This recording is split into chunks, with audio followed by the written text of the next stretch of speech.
Student इस lesson में हम हुक के लॉ को पढ़ेंगे। हुक का लॉ क्या है वो आप जानेंगे।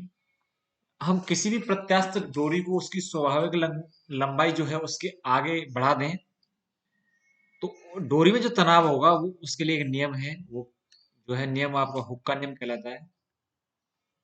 किसी प्रत्यास्थ डोरी में तनाव उसकी लंबाई में प्रति इकाई विस्तार के समानुपाती होता है। मतलब जो लंबाई में विस्तार हुआ है प्रति इकाई, हम अगर उसमें विस्तार में अगर लंबाई का भाग दे देते हैं तो प्रति इकाई लंबाई विस्तार होगा, उसके समानुपाती होगा। आप में जो डोरी में तनाव होगा वो टी टी हम समानुपातिक चिन्ह लैम्बडा लगाएंगे। लैम्बडा एक अचर है जिसे हम प्रत्यास्थ मापांक कहते हैं, मॉडुलस ऑफ इलास्टिसिटी, यानी टी बराबर लैम्बडा एक्स बट्टा एल। प्रति प्रति इकाई विस्तार जो आपका एक्स बटा एल है। मतलब हमने प्रति इकाई इकाई का निकाल रहे हैं तो हमने एल से भाग दे लिया, स्वाभाविक जो लंबाई जो उसमें, और लैम्बडा हमने लगा दिया। हम एक क्षैतिज गति का अध्ययन करेंगे कि एक प्रत्यास्थ जो डोरी है, एक सिरा एक चिकनी क्षैतिज में पे किसी बिंदु पर स्थिर रूप से बंधा हुआ है मेज पर, और दूसरे सिरे पर हम एक कण एम द्रव्यमान का बांध देते हैं और उसे कुछ दूरी पर खींच के छोड़ देते हैं। उसकी जो गति होगी उसका अध्ययन करेंगे। ओ एक स्थिर बिंदु है यहाँ जिस पर सिरा बंधा हुआ है मेज पर, और ओ ए जो है स्वाभाविक लंबाई है उसकी ए स्वाभाविक लंबाई है, और ए पर दूसरा सिरा है। हमने ए सिरे को जो है बी तक खींचा, जहां पर ए से बढ़ के बी तक जो लंबाई है बी हो गई। अब बी पर जैसे हम छोड़ेंगे तो कण वापस ओ की तरफ आएगा। उस समय यदि टी पर कण की स्थिति पी है, ए से जो दूरी है पी की वो एक्स है, तो ए पी बराबर एक्स। तो डोरी में कितना विस्तार है इस समय एक्स, और हम प्रति इकाई विस्तार निकालेंगे तो ए का भाग दे देंगे, लैम्बडा आएगा। जो तनाव होगा हुक के नियम के अकॉर्डिंग टी बराबर होगा लैम्बडा एक्स बटा ए, जहां लैम्बडा प्रत्यास्थ मापांक है। इस समय गति का जो समीकरण होगा वो आपका आएगा M D two X D T two बराबर माइनस टी, क्योंकि तनाव आपका विपरीत दिशा में, ये टी तो माइनस आ जाएगा, minus lambda X upon A M D two X, क्योंकि आपका जो कण की गति है अगर हम खींचे तब निकालते हैं इसका, तो M D two X D T two आपका राइट हैंड साइड में होगा, वो तनाव आपका लेफ्ट में होगा। तो इस तरह से आपको निगेटिव चिन्ह आएगा। जो अब देखो अगर हम एम का भाग दे देते हैं इसमें, ये आ जाएगा आपका लेमडा बटे ए एम। तो ये जो है आपका एस एच एम का समीकरण, मानक समीकरण है, ये एस एच एम का समीकरण है। तो आवर्तकाल क्या होता है 2 पाई बट्टा, यहाँ अगर माइनस में बराबर में माइनस रूट म्यू हो, मतलब आपका जो म्यू होता है mu x minus mu x, तो रूट म्यू जो है आवर्तकाल में यहाँ आता है। तो इस म्यू का ये जो एक्स की गुणांक है म्यू, ये है लेमडा बटे ए एम, ये आपका अंडर रूट यहाँ आ जाएगा 2 पाई के बटे में रूट म्यू होता है, रूट लेमडा बटा ए एम, मतलब 2 pi under root A M ऊपर आ जाएगा बटा लेमडा, ये आपका आवर्तकाल है। अब D two X D T two को हम बी डी डी एक्स लिखेंगे, बी डी डी एक्स, तो डी एक्स को हम राइट हैंड साइड में ले आएंगे, समाकलन करेंगे तो बी स्क्वायर बराबर माइनस लेमडा बटे A M x square plus C. अब हमने एक्स को बी तक खींचा तो एक्स बराबर बी, तो आपका बेग क्या हो जाएगा 0, सी का मान आ जाएगा आपका, सी का मान आ जाएगा ये, क्योंकि एक्स बराबर बी रख देंगे तो आपका आ जाएगा लेमडा बटे A M B square minus X square, B का मान है ये, वी स्क्वायर का मान, सी का मान रख दें, सी का मान आपका आया लेमडा बी स्क्वायर बटा ए एम। तो बी का मान 0 हो जाता है, यहाँ एक्स का मान बी होने पर, तो इसको हम राइट हैंड साइड में ले जाएंगे, लेफ्ट में ले आएंगे तो आपका बन जाएगा लेमडा बी स्क्वायर बटे ए एम, इसको हम सी की जगह रख देंगे तो आपका ये बन जाएगा बी स्क्वायर बराबर लेमडा बटा A M B square minus X square. अब जब कण ए पर पहुंचेगा तो एक्स बराबर 0 हो जाएगा, और वेग जो होगा अंडर रूट लेमडा बटे ए एम और ये बी ये होगा। अब वेग है उसमें, और डोरी ए पर अपनी स्वाभाविक लंबाई जो है में आ जाती है इस समय, इसलिए ए पर जो टेंशन होगी वो 0 होगी, परंतु ए पर आते ही सरल आवर्त गति समाप्त हो जाती है। ए पर जैसे आएगा सरल आवर्त गति खत्म हो जाएगी, क्योंकि उस पर कोई तनाव नहीं होगा। अब ए पर जो है एओ की दिशा में ये बेग है। इस अचर बेग से जो कण है वो दूसरी तरफ ए डैश तक जाएगा, जहां पर मतलब ओ से लेफ्ट साइड में ए के बराबर दूरी है ए। वहां पर पहुंचते ही कण पर वापस ए डैश के आगे बढ़ने की कोशिश करेगा, तभी ए डैश पे जो है आगे बढ़ते ही डोरी में इसकी स्वाभाविक लंबाई वृद्धि होने लगेगी, और उस पर गति का वही रूप होगा जो कि ए के दाईं तरफ था। मतलब वापस उसमें पीछे की तरफ तनाव लगने लग जाएगा। तो जो गति राइट हैंड साइड की तरफ थी, वो गति ए डैश से बी डैश की तरफ शुरू हो जाएगी, और ए से बी डैश के बराबर बी दूरी पर जाने के बाद पूर्व की गति पुनरावृत्ति होगी। इस प्रकार जो बी और बी डैश के मध्य गति जो है दोलन गति रहेगी। और आपका जो ए से बी तक है और ए डैश से बी डैश है, ए से बी तक और ए डैश से बी डैश, ये सरल आवर्ती का हुआ, जबकि ए से ए डैश तक जो है एक समान गति होगी। अब एक बार चित्र में देख लें कि जब ये कण यहाँ से ए से लेके बी तक चलता है और इधर ए डैश से बी डैश तक चलता है, तब तो इसकी गति होती है दोलनी गति एस एच एम। जब ए से ए डैश के बीच में कोई तनाव नहीं होता, यहाँ पर इसकी जो है एक समान गति होती है, वो जो वेग था उससे एक समान गति करता है।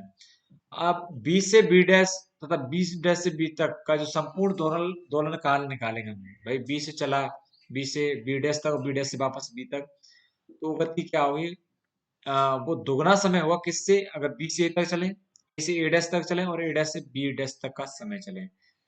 अब देखो, अब ये जो बी से ए का समय है वो ए ए डैश से, ये जो ए डैश से बी डैश तक का समय इसके बराबर ही है, तो इसको तो हम दोनों को मिला के ये लिख लेंगे, बी से ए तक का समय तो दो हो जाएंगे उस समय, ये और ये समय दोनों। क्योंकि ए से ए डैश का समय वो अलग है। उसके लिए क्या, हमें एक समान गति के लिए जो दूरी सूत्र होता है उसमें लगा लेंगे दूरी सूत्र। अ, दूरी सूत्र में क्या, हम दूरी में उसका चाल का भाग दे देंगे। तो दूरी हमारी उनके बीच में, ए से ए डैश के बीच में दूरी क्या, 2a, और इस दो से गुणा हो रहा है तो दो से गुणा कर लेंगे, बट्टे में बी, ए पर जो बेग है। और आपका यहाँ जो हमने किया है वो आपका आएगा आवर्तकाल, ये आपका आवर्तकाल आ जाएगा पूरा। ये बी से ए तक का जो समय है वो हमारा ये लगा था। बी से ए तक का जो समय है वो आपका एक चौथाई है। जैसे हम उसमें दो का गुणा करें चार से, आप पूरा आवर्तकाल आ जाएगा ये वाला, ये आपका आवर्तकाल है पूरा। वो बी से ए डैश का, बी से ए का समय उसका चार गुना जो है आवर्तकाल है, तो वो आपका ये आवर्तकाल आएगा। प्लस यहाँ वी ए का मान हमने रखा तो ये आ जाएगा आपको 4a, ये आपका है लेमडा बटा अंडर रूट ए एम, ये बी, तो ये हमने रख दिया। अगर आप अंडर रूट ए एम बटे लेमडा को कॉमन लेते हैं तो आपको बनेगा 2 पाई प्लस 4a बटा बी, ये आपका आ जाएगा टोटल समय। यदि बी बराबर हम ए रख दें, मतलब ए के बराबर ही जो है विस्तार होता है टोटल, तो वो आपका आ जाएगा 2 अंडर रूट ए एम बटे लेमडा पाई प्लस 2। अब एक क्वेश्चन आपके लिए आता है, ये एम द्रव्यमान का एक कण है जो है चिकने समतल पर स्थित दो बिंदुओं ए और बी को मिलाने वाली रेखा पर सरल आवर्त गति में गतिमान है, और वह इन बिंदुओं से ए और ए डैश स्वाभाविक लंबाई की प्रत्यास्थ दूरियों से बंधा हुआ है। यदि प्रत्यास्थ मापांक लेमडा तथा लेमडा डैश हो तो सिद्ध कीजिए आवर्तकाल ही है। मतलब एम द्रव्यमान का एक कण जो है समतल मेज पर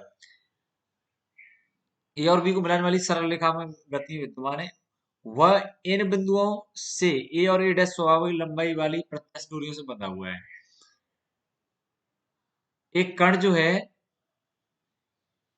वो दो डोरियों से बंधा हुआ है, ए और ए डैश वाली स्वाभाविक लंबाई वाली डोरियों से, और इनके प्रत्यास्थ मापांक जो है लेमडा डैश और लेमडा लेमडा और लेमडा डैश हैं। तो हमें ये सिद्ध करना है कि आवर्तकाल जो है वो ये होगा। ये आपका 3 बार क्वेश्चन है, आपकी यूनिवर्सिटी में आया हुआ है। हम ये मान लेते हैं कि ओ ए और ओ बी दो दी गई डोरियां हैं। ओ की स्थिति की अवस्था है जहां पर आपका, एक बार ये आप इस चित्र देख लें, ये है कण यहाँ बंधा हुआ है, ए और बी दो सिरे हैं, इनसे बंधा हुआ है। एक डोरी आपकी ए है, और अब जैसे ही इनको बांधेंगे तो उसमें विस्तार होगा डोरी में कुछ ना कुछ, तो ओ ए जल ओ ए जो पार्ट है उसमें एल विस्तार है, उधर इसका एल डैश विस्तार है।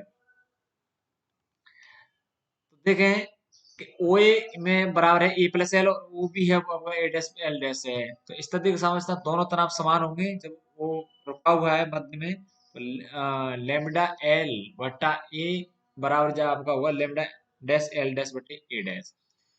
ठीक है ना, क्योंकि ये तनाव जो है वो के नियम से लेमडा एल बटे ये होता है, इस वाली डोरी में जो है लेमडा डैश एल डैश बटे ए डैश होगा, दोनों बराबर होंगे। और टी समय पर अगर कण की जो स्थिति है वो पी पर है, तो यहाँ पर क्या होगा, मान लेते हैं कि हम ओ से जो दूरी है वो ओ ओपी वो एक्स है। इस समय डोरियों में जो तनाव है वो हम मान लेते हैं टी वन और टी टू है। तो इस समय हुक के नियम से क्या होगा कि जो टी वन है इधर, अब इस समय विस्तार कितना हुआ, तो पहले विस्तार ए तक में तो क्या विस्तार था, एल था। ए प्लस एल में से हमारी जो कुल है लंबाई वो एक वो ए प्लस एल है, इसमें से हम घटा देते हैं एक्स को, तो आपके पास आ जाएगा ए प्लस एल माइनस एक्स। लेकिन हम विस्तार तो ए को घटाने पर ही प्राप्त होगा, ए घटाया तो आपका एल माइनस एक्स जो है वो विस्तार होगा ओई वाले पार्ट में, एल माइनस एक्स बटा स्वाभाविक लंबाई ए, तथा दूसरे ओबी की तरफ जो है एल डैश प्लस एक्स होगा विस्तार, तो इधर जो है बढ़ जाएगा, तो ये आपका आ जाएगा एल डैश प्लस एक्स, क्योंकि हम इधर कण इधर इस तरफ खींचा है तो इधर जो है विस्तार और बढ़ गया, एल डैश प्लस एक्स बटा A dash.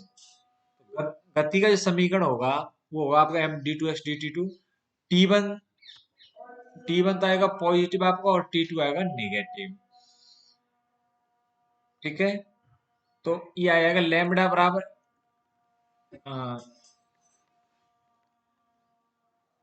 Lambda L minus x बटा ए माइनस लेमडा डैश, क्योंकि आप जब इसे इस तरफ खींचोगे कण को इधर, तो कण पर जो तनाव है वो आपका एक ही तरफ है, तो टी वन तो पॉजिटिव दिशा में था, वो टी वन तो पॉजिटिव आएगा, टी टू आपका निगेटिव दिशा में है। तो हमने ये टी वन और टी टू के मान रख लिए, तो टी वन का ये है लेमडा एल माइनस एक्स बटा A minus lambda dash L dash plus x बटा ए डैश। तो आपके ये रखने पर मान जो है लेमडा एल बटा ए माइनस लेमडा एक्स बटे A minus lambda dash L dash बटे A dash minus lambda dash x बटा ए डैश। अब आपके ये लेमडा एल बटे ए और ये बराबर है तो दोनों कट जाएंगे, आपका ये रह जाएगा एक्स कॉमन लेने के बाद माइनस लेमडा बटे A plus lambda dash A dash X. अब गति समीकरण आपका D two X D T two बराबर एम का इधर भाग दे देंगे तो D two X D T two बराबर ए माइनस एक बटा एम लेमडा बटा ए प्लस लेमडा डैश बटा ए डैश एक्स, ये आपका म्यू का मान है।